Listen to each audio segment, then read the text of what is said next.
บายดีทุกคนคอยซื้อดวงมาจากเมืองอัสสกลแขวงสะหวรรณเขตเด้อเมื่อก่อนนะคอยมีปัญหาเรื่องของผู้หญิงเนาะมีปัญหาเรื่องเป็นเมนมาบ่ปกติเนาะ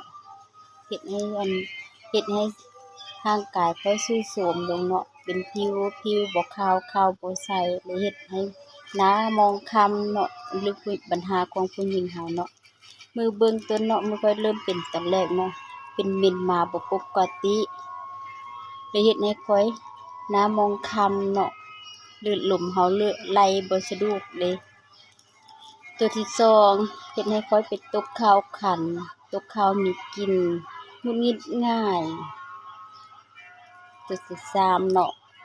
ก่อนสิเป็นเมนเนาะก็เจ็บท้องน้อยเจ็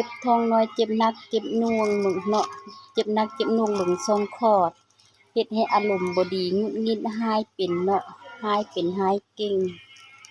เวลาเป็นเมนแล้วก็เลือดลมก็บ่งามเนาะตัวที่สี่เนาะ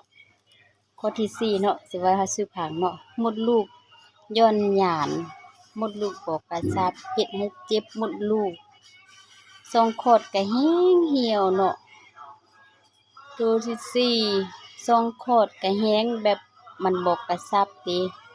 อกก็บ่ฟูลูกก็บ่ฟิตเฮ็ดให้ใบหน้าของเฮาทรุดโทรมลงพอได้กินพริกพัดตัวนี้เข้าไปแล้วเนาะเฮ็ดให้ร่างกายของเฮาเปล่งปลั่งจนว่าไล่ใส่หั้นนะตอนนี้จนสิว่าซ้ำสาวน้อยพู้นแหละได้กินพริกพัดตัวนี้เนาะมัน